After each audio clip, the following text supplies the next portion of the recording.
नमस्कार, आपका हमारे न्यूज चैनल UK24 न्यूज में स्वागत है। उत्तराखंड के 3 जिलों में भारी बारिश का येलो अलर्ट।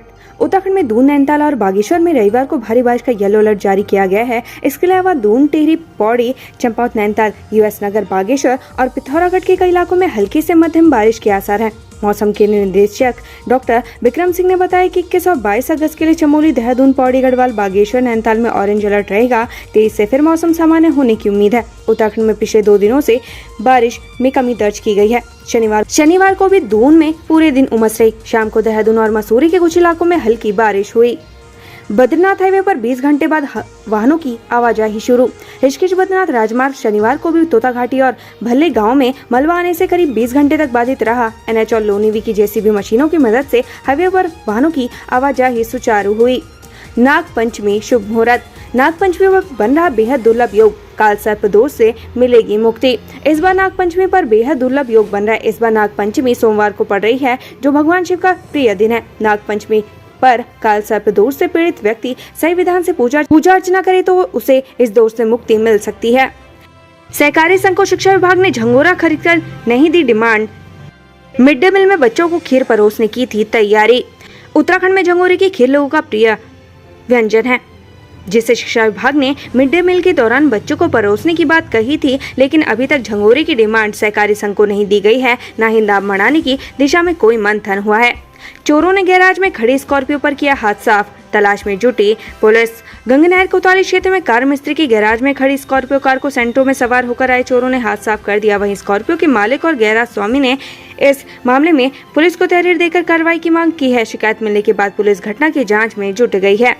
उत्तराखंड शासन ने अपर महाधिवक्ता समेत कई पदों पर समाप्त किया अनुबंध।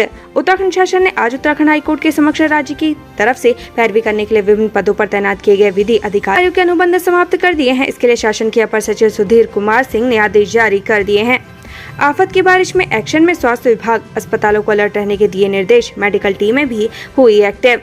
देहरादून में मुख्य चिकित्सा अधिकारी ने प्राकृतिक आपदाओं को लेकर जिले के सभी अस्पतालों को 24 घंटे अलर्ट रहने के निर्देश जारी कर दिए हैं, ताकि प्रभावित क्षेत्र के लोगों को समय पर इलाज मिल सके। भाजपा शासित राज्यों के शैक्षणिक संस्थानों पर RSS का कब्जा, हरीश रावत ने लगाया आरोप। पूर्व CM हरीश रावत ने भाजपा पर उत्तराखंड के शिक्षा संस्थानों को RSS के लोगों से भरने का आरोप लगाया है। उन्होंने कहा कि समय के साथ इन संस्थानों की हालत खराब हो गई है। गढ़वाल केंद्रीय विश्वविद्यालय में पारदर्शिता से हो रही भर्तियां, नियमों का किया जा रहा पालन, छात्रों से आरोपों पर बोली कुलपति। हेमवती नंदन बहुगुणा विश्वविद्यालय की कुलपति अन्नपूर्णा नौटियाल ने अकादमिक व प्रशासनिक अधिकारियों के साथ बैठक की। इस बीच उन्होंने कहा कि विश्वविद्यालय में नियुक्ति प्रक्रिया में अनियमितता को लेकर कुछ छात्र संगठन बेबुनियाद आरोप लगा रहे हैं। टनकपुर में वन विभाग की छापेमारी, लकड़ी के 35 नग समेत 2 लट्ठे बरामद। टनकपुर शारदा रेंज के वन क्षेत्र अधिकारी पूरन चंद जोशी ने अपने बल के साथ टनकपुर के ग्राम मानीहार गोठ में अवैध रूप से चलाई जा रही आरा मशीन पर छापेमारी की। इसी दौरान उन्होंने चीरी जा रही लकड़ी और आरा मशीन को जब्त कर लिया, लेकिन आरा मशीन का संचालन करने वाला आरोपी मौके से फरार होने में कामयाब रहा। ASP पद पर प्रोन्नत हुए PPS मनोज ठाकुर, हरिद्वार SSP ने कंधों पर लगाया अशोक स्तंभ। पुलिस उपाधीक्षक की जिम्मेदारी संभाल रहे मनोज कुमार ठाकुर को पदोन्नति मिली है। राज्यपाल ने मनोज कुमार ठाकुर को पुलिस उपाधीक्षक से अपर पुलिस अधीक्षक के पद पर पदोन्नत किए जाने की सहर्ष स्वीकृति प्रदान की है, जिसके बाद आज SSP हरिद्वार अजय सिंह ने मनोज कुमार ठाकुर के कंधों पर अशोक स्तंभ लगाकर उन्हें बधाई दी। उत्तराखंड में PPS अधिकारियों का प्रमोशन, 12 ऑफिसर्स को मिला पदोन्नति का तोहफा, अब मिली ये पोस्टिंग।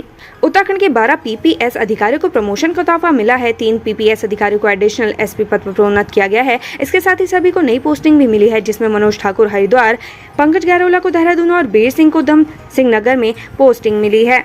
खानपुर पुलिस के हत्या चढ़ा पूर्व ग्राम प्रधान, VDO के फर्जी हस्ताक्षर कर पैसे हड़पने का आरोप। ग्राम पंचायत विकास अधिकारी के फर्जी हस्ताक्षर पर पैसे हड़पने वाले पूर्व ग्राम प्रधान को खानपुर पुलिस ने गिरफ्तार कर लिया है। 2021 में केस दर्ज होने के बाद वह लगातार फरार चल रहा था। बहरहाल आरोपी पूर्व प्रधान को कोर्ट में पेश कर जेल भेजा गया है। भर्ती रैली में पहचान लगा फंसा युवक। सेना भर्ती में शामिल होकर रोजगार और देश सेवा के सपने के लिए पिथौरागढ़ पहुंचे लोहाघाट के जीवन ने कभी ऐसा नहीं सोचा होगा कि जिस उम्मीद से वह आ रहा है वह उसे नौकरी नहीं बल्कि आर्थिक चपत लगने वाली है। भर्ती रैली में ही उसकी पहचान आरोपी फौजी से हुई और उसे नौकरी पाने के लालच में परिवार के जमा पूंजी और लोगों से कर्ज लेकर धन फौजी के हाथों सौंप दिया। वर्ष 2021 में जीवन सेना भर्ती में शामिल होने के लिए सीमांत जनपद आया था। इस दौरान ही फौजी ने उसे अपने झांसे में फंसाया। चौसाला में गणित शिक्षक के लिए सड़क पर उतरे विद्यार्थी। चौसाला के राजकीय उच्चतर माध्यमिक विद्यालय के छात्र छात्रा शिक्षक की नियुक्ति को लेकर सड़क पर उतर आए हैं। बच्चों ने अभिभावकों के साथ प्रदर्शन कर शासन प्रशासन के खिलाफ आक्रोश जताते हुए कहा कि विद्यालय में गणित के शिक्षक का पद रिक्त है, लेकिन नियुक्ति नहीं हुई है। आरटीई कोटा खत्म करने के पक्ष में शिक्षक। आरटीई कोटे के तहत प्राइवेट स्कूलों को 25% सीटों पर निःशुल्क एडमिशन की व्यवस्था वापस होने से राज्य के सरकारी स्कूलों के दिन बहुरेंगे। राज्य के सभी शिक्षकों संगठनों ने सरकार के इस फैसले को सरकारी स्कूलों के लिए वरदान करार दिया है। उत्तराखंड में चलेगी इंटरसिटी इलेक्ट्रिक बस।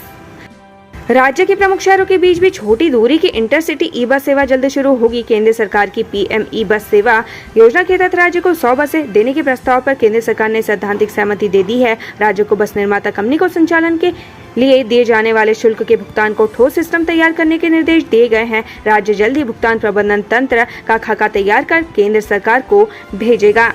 परीक्षा के बाद 15 दिन के भीतर परिणाम घोषित होंगे। कुमाऊं विश्वविद्यालय के मुख्यालय में परीक्षा समिति की बैठक में आयोजित की गई। इस दौरान कई अहम बिंदुओं पर विचार विमर्श के बाद निर्णय लिए गए। कुलपति प्रोफेसर DS रावत की अध्यक्षता में हुई बैठक में तय किया गया कि कुमाऊं विश्वविद्यालय में शैक्षणिक पाठ्यक्रमों का विस्तार किया जाएगा और नए शैक्षिक केंद्रों का सृजन भी होगा। बैठक में निर्णय लिया गया कि परीक्षा के 15 दिन के भीतर परिणाम घोषित किए जाएंगे।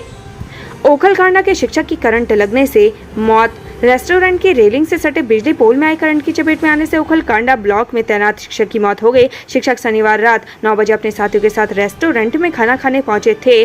SI अरुण राणा ने बताया कि प्रथम दृष्टया मौत का कारण करंट लगना है। 2 सगे भाइयों समेत 3 की मौत से सदमे में लोग। नगला इमारती में एक ही दिन पूर्व प्रधान समेत 3 लोगों की मौत हो गई। इससे गांव में शोक की लहर है। नगला इमारती निवासी इश्तियाक अली के परिजन शुक्रवार को उनके छोटे बेटे की बारात लेकर गए थे। शाम को बाराती दुल्हन लेकर गांव में आ गए थे। इसी दौरान उनकी अचानक तबीयत खराब हो गई। परिजन उन्हें इलाज के लिए अस्पताल लेकर गए। रास्ते में ही उनकी मौत हो गई। इश्तियाक की मौत पर घर की खुशियां मातम में बदल गई। इश्तियाक के बड़े भाई व पूर्व प्रधान अशफाक अहमद कई दिन देहरादून के निजी अस्पताल में भर्ती थे। परिजनों का कहना है कि भाई की मौत की खबर सुनकर सदमे में अशफाक की भी मौत हो गई। अशफाक की मौत की खबर से पूरे गांव में शोक की लहर दौड़ पड़ी। इससे परिजनों में कोहराम मच गया। बताया गया कि शुक्रवार की रात ही गाँव में एक अन्य महिला की भी मौत हो गई। नगला इमारती में एक दिन में 3 मौतें होने से माहौल गमगीन है। देहरादून में भर्ती थिथौला के युवक की डेंगू से मौत। थिथौला में डेंगू बुखार से 24 वर्षीय युवक की मौत हो गई। 8 दिन पहले भी गाथा रोना में बुखार से 23 वर्षीय युवक की मौत हो गई थी। बच्चों को 22 को खिलाई जाएगी कृमि नाशक दवा। जिला समन्वय समिति की जिला स्तरीय बैठक में 7,38,806 बच्चों को कृमिनाशक दवा एल्बेंडाजोल खिलाने का लक्ष्य रखा गया है। 22 अगस्त को कृमिनाशक दवा एल्बेंडाजोल खिलाई जाएगी। की चपेट में आकर 12वीं की छात्र की मौत। रेलवे लाइन पार करते समय शताब्दी एक्सप्रेस की चपेट में आकर 12वीं के छात्र की मौत हो गई। पुलिस ने शव को कब्जे में लेकर पोस्टमार्टम के लिए भेज दिया है। SO GRP अनुज सिंह ने बताया कि घटना शनिवार दोपहर करीब 12:30 बजे की है। अवैध खनन करने वालों की प्रशासन से मिली भगत। शिवानंद माता सदन के संस्थापक स्वामी शिवानंद ने खनन करने वालों का प्रशासन से मिली भगत का आरोप लगा है। उन्होंने कहा कि आश्रम के संतों के बाहर होने पर ही आश्रम में घुसपैठ की घटना को अंजाम दिया जाता है, जिससे जाहिर होता है कि माता सदन की लगातार निगरानी की जा रही है। कीर्तन में भाजपाई भिड़े, एक दूसरे पर कराया केस। बिंदाल क्षेत्र में एक मंदिर में कार्यक्रम के दौरान भाजपा कार्यकर्ता आपस में भिड़ गए। इस दौरान एक महिला पदाधिकारी घायल हो गई। दूसरी ओर इस मामले में दोनों ही पक्षों ने कैंट थाने में एक दूसरे पर मुकदमा दर्ज करवा दिया है।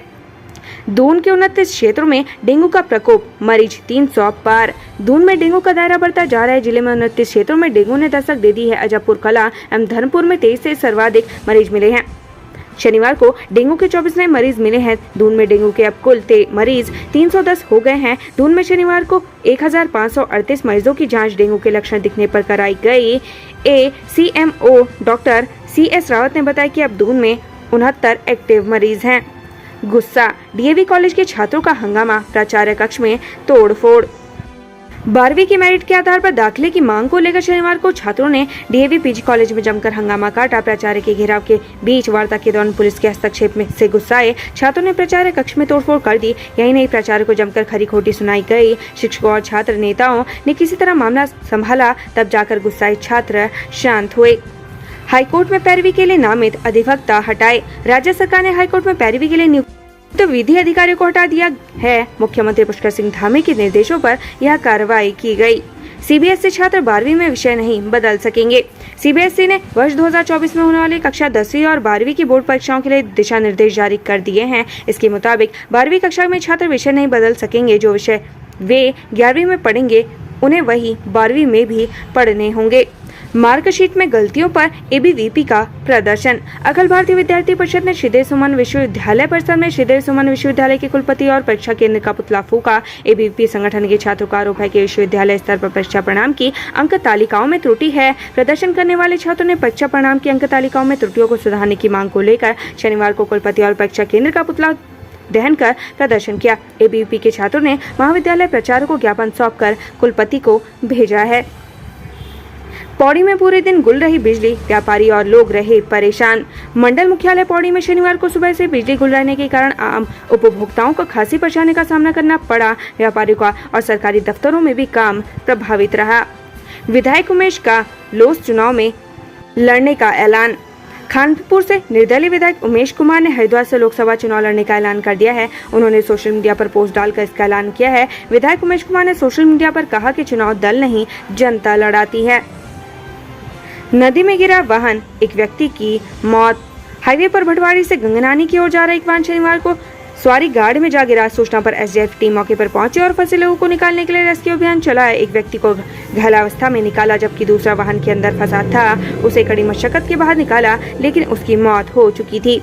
मुस्लिम युवकों ने पुस्तकालय में छात्रा से की छेड़छाड़। पुस्तकालय में छात्रा से छेड़छाड़ का मामला सामने आया है। आरोपित मुस्लिम युवक ने अपने भाई के साथ मिलकर सीसीटीवी में कैद छेड़छाड़ की वीडियो भी मित्र व रिश्तेदारों के मोबाइल पर वायरल कर दी। पीड़िता के स्वजनों की तहरीर पर पुलिस ने दोनों भाइयों पर मुकदमा दर्ज कर जांच शुरू कर दी है। पुलिस ने त्वरित कार्रवाई कर आरोपित नगर निवासी भाइयों मोहम्मद जुनैद एवं बिलाल के विरुद्ध धारा 354, 504 व 506 के तहत मुकदमा दर्ज कर लिया है। एसएसआई अशोक कुमार ने बताया कि मामले की विवेचना की जा रही है जिसके बाद आगे की कार्रवाई की जाएगी। उत्तराखंड से संबंधित ऐसी ही खबरें पाने के लिए हमारे चैनल को लाइक व सब्सक्राइब